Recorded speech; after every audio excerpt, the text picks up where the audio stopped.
All right, so we're back with the portfolio and continuing our dividend investing strategy. Today we'll be looking at the portfolio's performance, current market conditions, and one dividend stock that I plan to open a position in within the coming weeks. So taking a look at the portfolio's performance over the past 3 months, we're up over 9%, close to 10%, which is great. And over the past month, we're up exactly 7%. And currently, the market conditions are actually a little bit unfavorable. There's a lot of uncertainty with the president and the whole China trade talks.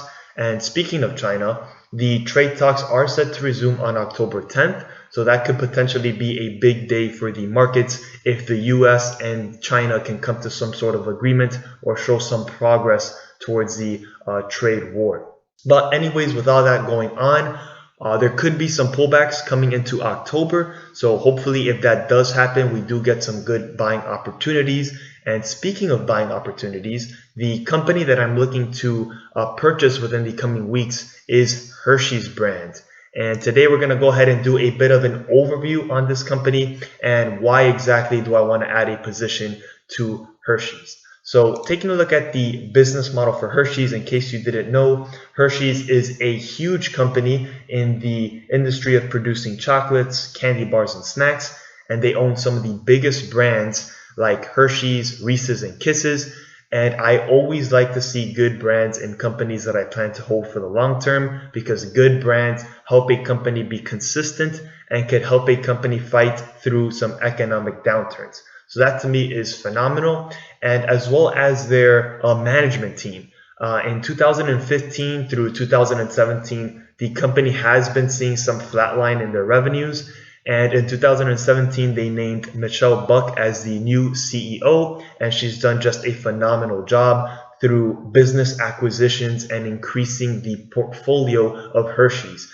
And just to touch up on that a little bit, in January 2018, they acquired Amplify Snack Brands, which is a snack brand that owns several popular better-for-you snacks, which is great. Not only are they diversifying their portfolio from just chocolates to now adding snacks, they're also adding healthy snacks, which I think is a good point to mention. And in October, they did the same thing with Pirate Brands, and Pirate Brands offers baked trans fat-free and gluten-free snacks. So these two acquisitions seem to be great acquisitions done by Michelle Buck, and they should be good additions to the company moving forward. So that's something that I'm pretty excited for. And one last thing I want to mention from the 10K, by the way, this is the 2018 10K for Hershey's, is their business model and growth strategy moving forward.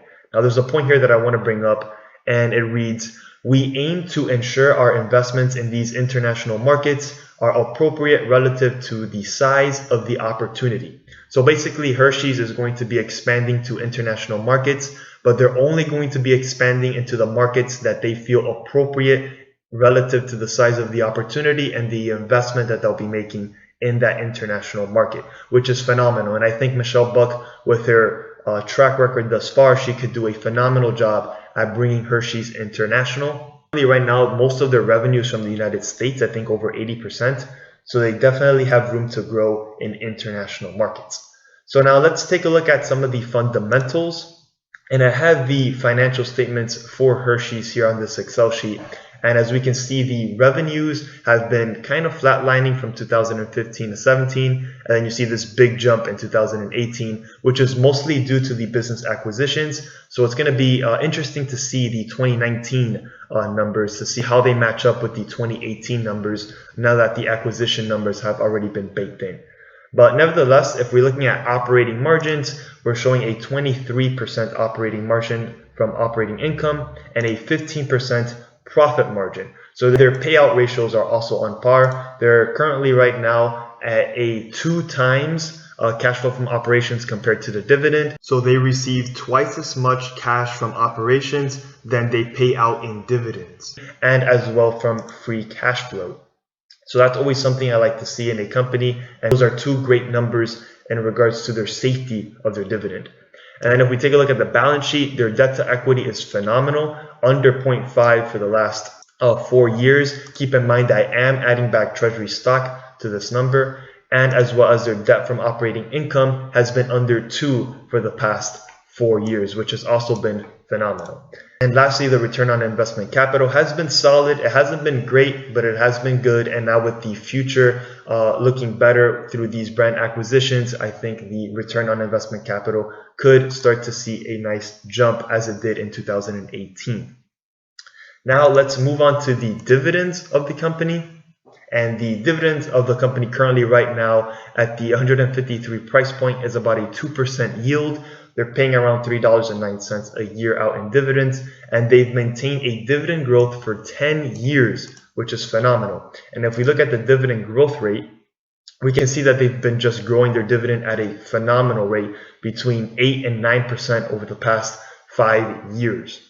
So that's really good. I really like to see that. And if we also take a look at the dividend history, we can see that this company has just been paying a dividend consistently for many, many years. So that's something that I like to see in a dividend paying company, and it gives me confidence to add this company to my portfolio. And let's actually take a look at one last thing, which is the valuation. And currently right now, the company is trading on a forward PE of around 25 at this current price point, considering their earnings estimates for 2020 are going to be $6.14. Now, that is a pretty high valuation of 25 forward PE. So I'm looking to add to this position at around a 20-21 forward PE. So the company does need to drop significantly, but I think that could very well happen as this company has been on a absolute tear over the past 3 months, just absolutely exploding. And also with the political tensions and the whole trade talks, hopefully we can get some buying opportunities and the stock could go down to a more attractive valuation, and I'll definitely be adding this company to my portfolio. So that's basically been it. That's the company that I'm looking to invest in for my portfolio. Hope the video was helpful, and thank you so much for watching.